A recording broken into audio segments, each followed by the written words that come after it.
Hello, my name is Abby, and welcome back to the Space Exploration Agency. The Mun Base rover lander has docked to the Mun Base rover, but unfortunately it has docked with the wrong docking port, and so I need to undock and dock it again with the correct docking port. But before I can do this, I have to get rid of the spent upper stage, but first I have to refuel the spent upper stage just a little bit, so that it has enough fuel to be deorbited. And okay, this is looking good, so I can now decouple the spent upper stage, switch to it and point it retrograde. Alright, very good. So, switch to the map view, nav ball, and okay. So, thank you so much, upper stage, for your amazing work, but unfortunately you are no longer needed. And so you will now end as another crater on the surface of the moon. Alright, so now the correct docking port is free, and so I can now undock the lander, switch its systems on, and start drifting away from the rover so that I do have enough clearance to rotate the lander around. Okay, this is looking good. So now I can rotate the lander around. Yeah, there's enough space between the lander and the rover. Good. And we are drifting a little bit sideways. This is not helpful. So, okay, let's drift back this way. Good, very good. And yeah, I think the rotation is still good. The rotation is still good. Okay, let's come to a stop. Well, just a little bit more. Okay, very good. Okay, now let's stop the motion, alright, and make sure that we are pointing toward the docking port. Perfect. Okay. So let's approach the rover again, but not too fast. Well, okay. Still looking good. Looking very good. Alright. Easy. Easy. Just a little bit. Okay, let's slow it down. Okay, looking good, looking really good. Okay, we are back, so systems off. Fantastic. Okay, we are back. And yeah, the rotation looks good. The rotation looks really good. The engines aren't facing towards the rover, so that's perfect. That's really amazing. And yeah, before I will now jettison the spent upper stage of the rover, I just like to top off the fuel tanks of the Mun Base rover lander. Okay, very good. I like to keep this fuel tank empty to save some weight, but I like to top off the monopropellant fuel tanks, so I can do this. Very good.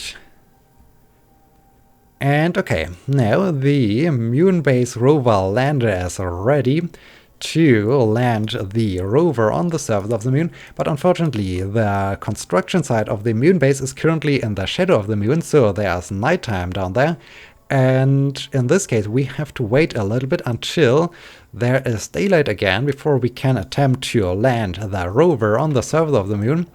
And here, so I think I will just deorbit this spent upper stage, and then I think we can use the time to launch the first habitat module of the Mun Base, and maybe we can also launch a supply mission to the interplanetary travel stage so that we can fly out some fuel to the moon. This would be good as well. And so I can now decouple this spent upper stage, switch to it, point it retro, oh wait, I need to switch to staging, point it retrograde, very good. And okay, we can now deorbit it. Fantastic. Okay, so the Mun Base rover is ready for its landing, but yeah, this will still take some time. And so I like now to switch or to focus my view on Kerbal, because I like to see one thing. Ooh, the sun is shining at Kerbal Space Center. That's fantastic. And where is the interplanetary travel stage? It's over here. So on the opposite side of Kerbal. This means I can launch the first habitat module into space. And so here we go to the launch pad. So many missions, so many missions. And yeah, I like to launch the Mun Base habitat, indeed. So let's launch the vessel. And soon, Sithead and Kersey will also begin their journey out to the moon so that they can monitor the landing or the construction of the Mun Base and the landing of some of the modules. Okay, now we are ready for liftoff, so I can adjust the throttle, switch on SAS, and I hope everything is ready. So, in 3, 2, 1, and liftoff! Wow, here we go. That's amazing, that's fantastic. And once again, I'm using the standard space launch system in its standard configuration with those 2 SRBs attached to it. And okay, now it's time to begin the gravity turn. Alright, looking good. And I think I will use once again the prograde mode of the probe to keep that rocket stable. Okay, this is good. And yeah, so that's the launch of the first of 4 habitat modules of the Mun Base. That's exciting, that's really cool. And yeah, I can't wait for it to have all those modules on the surface of the moon so that we can start to assemble the Mun Base. That's exciting, that's really cool. Okay, soon the 2 SRBs will run out of fuel and then I can jettison them and expedite a little bit the gravity turn. Alright, and goodbye, and switch to stability assist. Okay, now let's turn the rocket over a bit more. Alright, looking good. I like to go for the 45-degree marker on the nav ball. Alright, this is looking good, this is looking perfect. And yeah, I like to keep this until I reach the 30-kilometer mark, and then I will turn over even more. Can throttle down a bit. Very good, very good. Okay, 27, 28, 29, and 30. Okay. Let's turn it around to maybe 25 degrees. Alright, that's good. And as usual, I like to go for a 100-kilometer apoapsis. So we are now at 67 kilometers.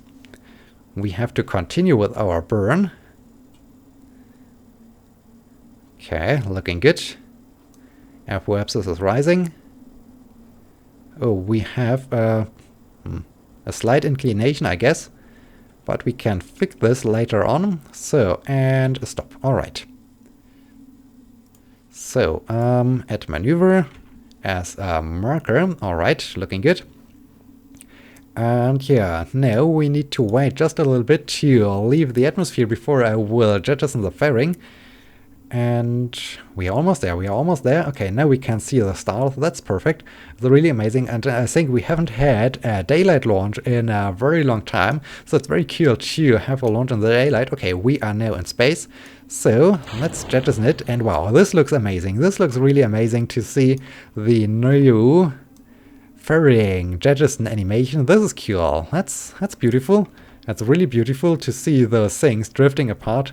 Wow, that's amazing. Alright.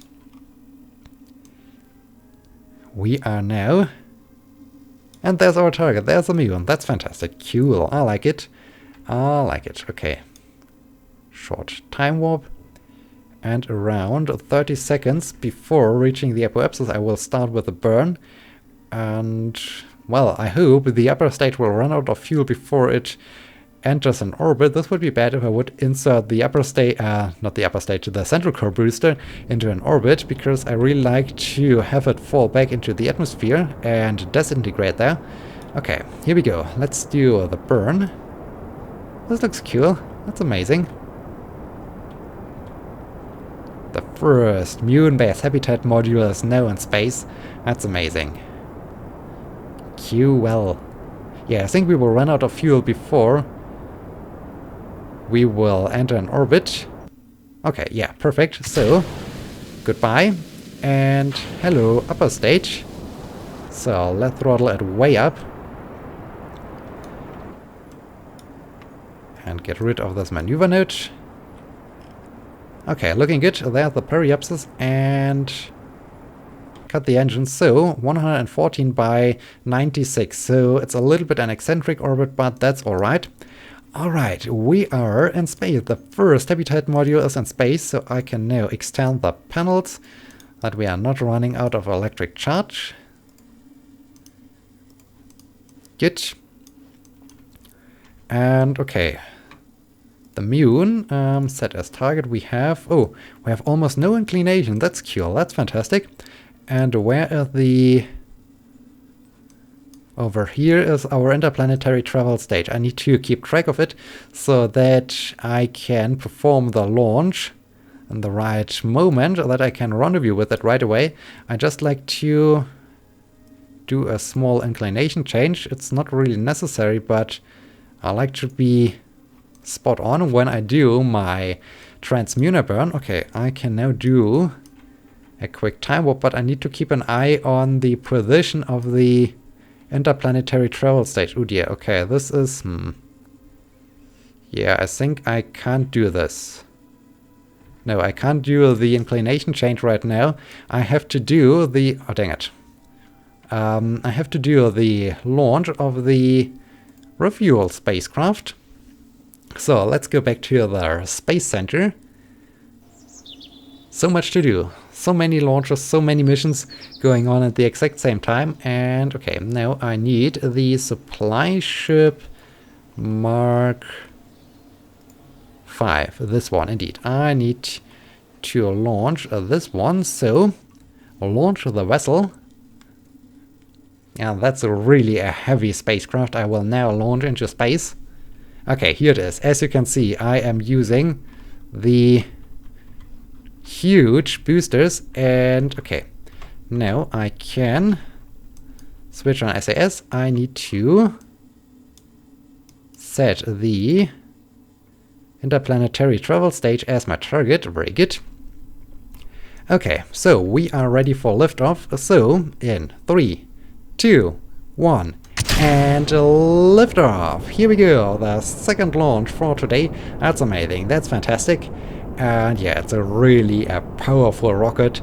The most powerful engines and the 2 SRBs. That's crazy. That's really crazy. But yeah, I am launching a very heavy payload, and so I need all that power to get the spacecraft into space. And okay, it's getting a little bit wobbly. This is a little bit concerning, but I hope we can make it into space.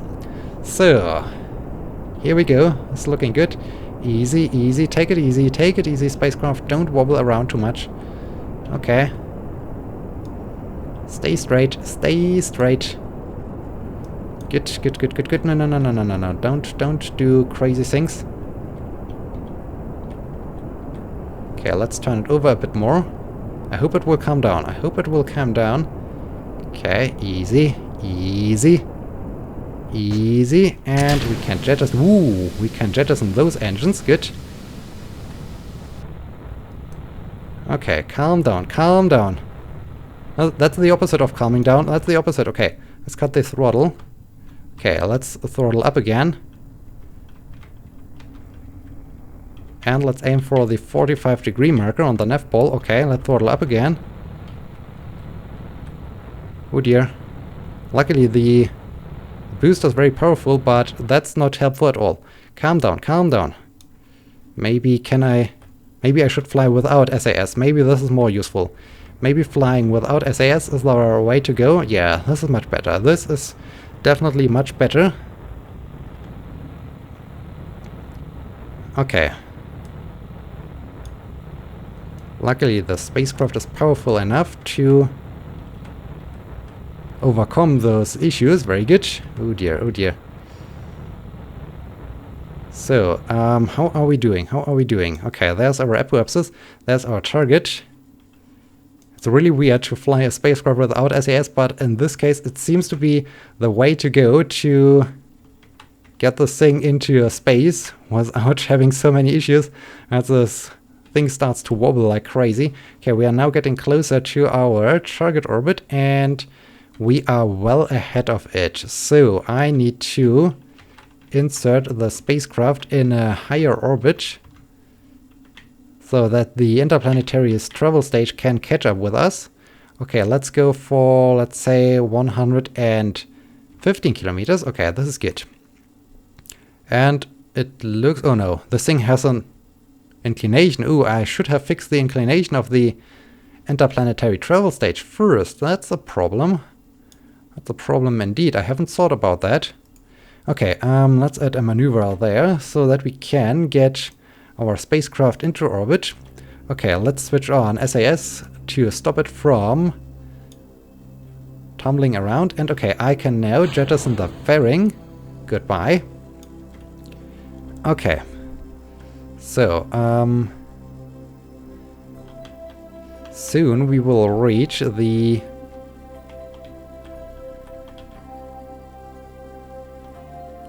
apoapsis. That's good. And the spacecraft is really unwieldy. Wow, this thing is so heavy. That's crazy. It's so hard to control. Okay, looking good, looking good. So, some time left to go until I will reach the apoapsis. And once this thing is in an orbit, I can start to think about how I can rendezvous both spacecraft. Because that's unusual, that's really unusual. I haven't thought about the fact that the interplanetary travel stage might have an inclination, to the equator of Kerbal. Okay, this is problematic. But yeah, I'm quite sure we can deal with it. And now I can throttle up. Good. And get rid of the maneuver node. Alright, looking good, looking really good. Easy. And cut the engine. Okay, and yeah, this is good. So I can now say goodbye. And hello, upper stage. Oh, we are almost on a good trajectory to rendezvous with it. That's perfect. Okay. Let's throttle way up so that we can get the thing into an orbit. Very good, very good. And there's the periapsis. So, 26 kilometers. Okay, we are definitely in an orbit now. The thing is ahead of us. So I think I will cut it here. And, okay, now we have to deal with an inclination of 3.8 degrees. What happens, or do you have some fuel left in the... yeah, do you have some fuel left, or are you completely out of fuel? What is the status? You are more or less out of fuel. Okay, this means I need to change the inclination with the supply ship to rendezvous with the interplanetary travel stage, because it has not enough fuel to change its inclination. Okay, this explains a lot why it is on this wonky orbit. So how to do this at best? At first we need, of course, to fix the inclination over here. So ascending node, so we need to burn this way. 1.5, 1.2, 0.3, 0.2, 0.1, and yeah, no inclination. Alright, fantastic. So, wow, this is a quite large burn to fix the inclination, but alright, as soon as I have reached the interplanetary travel stage, I can deliver the fuel, and then it's capable of changing its inclination. That's good. So 8 minutes and a few seconds till I can do this maneuver. Alright, 2 minutes. There goes the interplanetary travel stage. So we need to find a way how... wow, yeah. This is problems. Spacecraft is so heavy, it's so hard to turn it around. Oh wow, or is this... reaction wheels... oh, disabled, okay. Let's switch them back on. Okay, no, it's much easier to turn the spacecraft around. Okay, yeah, I forgot that I have disabled this for launch to make this spacecraft or the rocket a little bit more stable. And okay, now let's stage, let's change the inclination. Oh wow, I'm so excited. Fortunately, we are once again in the darkness, so that's not good. Okay. And cut the engine. So, we are now in the same inclination.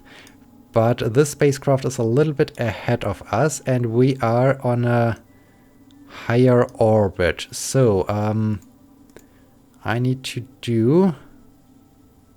Oh wait, there was something that looked quite promising. 3 kilometers. 4.6. Now it's gone. Oh, 300 meters. That's perfect. Wow. I haven't expected to get it that spot on. Cool. Okay, next maneuver is coming up in 2.5 minutes. Though it's easier than expected to rendezvous both spacecraft. That's amazing. Alright. So. Good.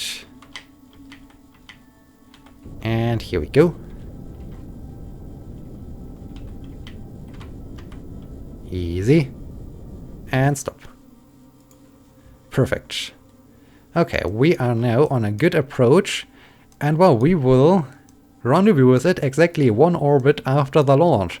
That's good. That's really great timing.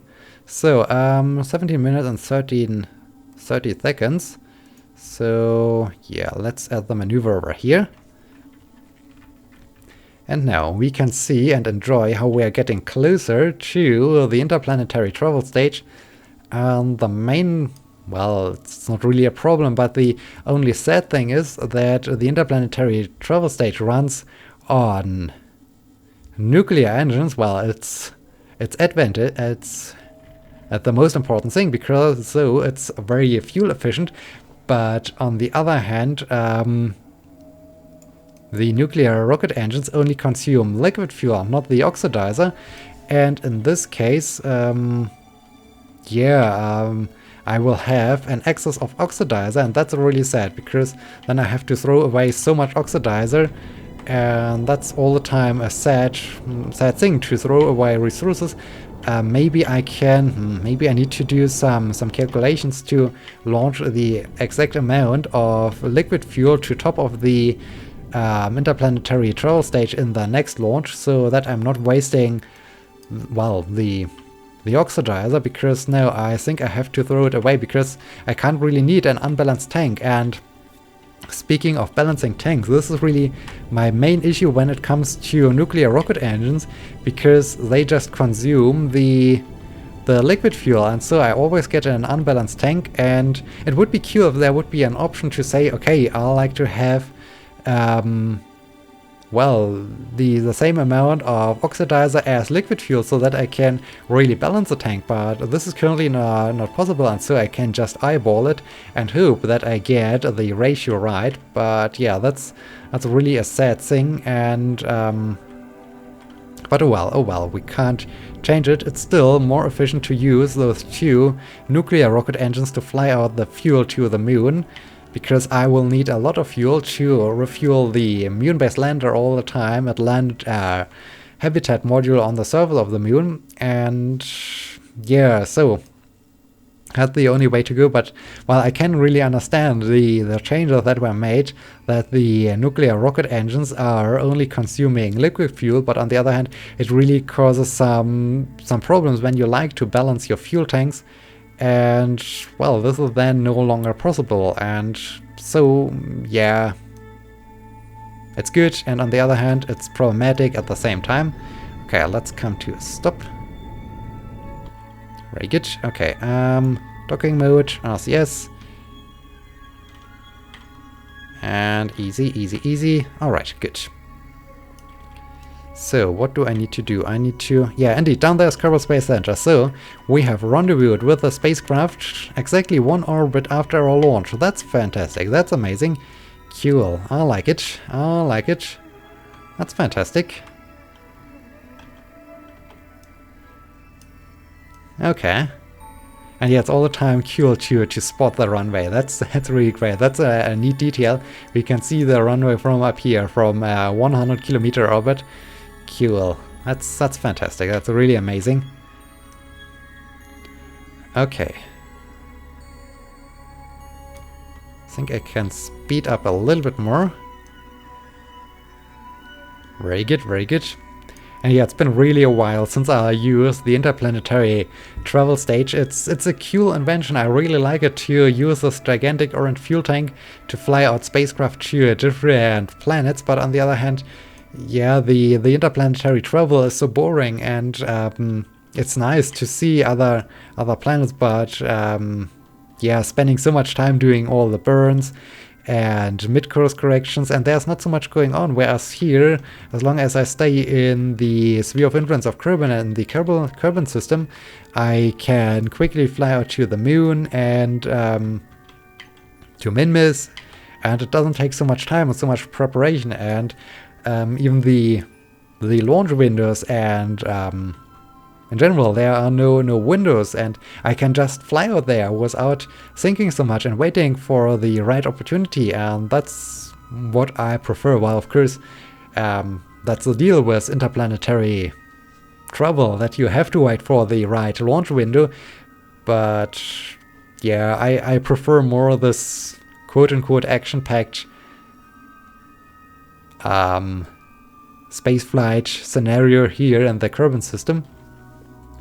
Okay, getting closer. Easy, easy. Let's slow it down. And okay, turn off the systems.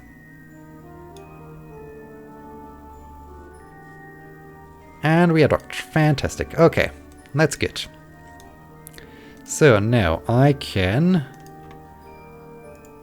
bring in the liquid fuel. Yeah, this is really sad. No, I have so much oxidizer, but I can't use it. So maybe I should just launch the next supply ship without oxidizer or so. Maybe this is the way to go. Oh, I forgot one thing. I could have refueled all the fuel tanks. Okay, let's do it so, and ouch. Okay, now it should be capable of changing its inclination, so next time I don't have to do all those maneuvers to match the inclination. I can then go for a direct approach, what my initial idea was, but I completely forgot that the spacecraft wasn't on the same inclination. Okay, now I can start to refuel the orange fuel tank. Very good. Okay, and we have some fuel here, so how to do this at best? I think I will do... Yeah, I will bring all the fuel over. Very good. And now I will grab this fuel tank and bring some fuel in here, so that 45... I hope 45 units are good enough to deorbit the... to deorbit the supply ship.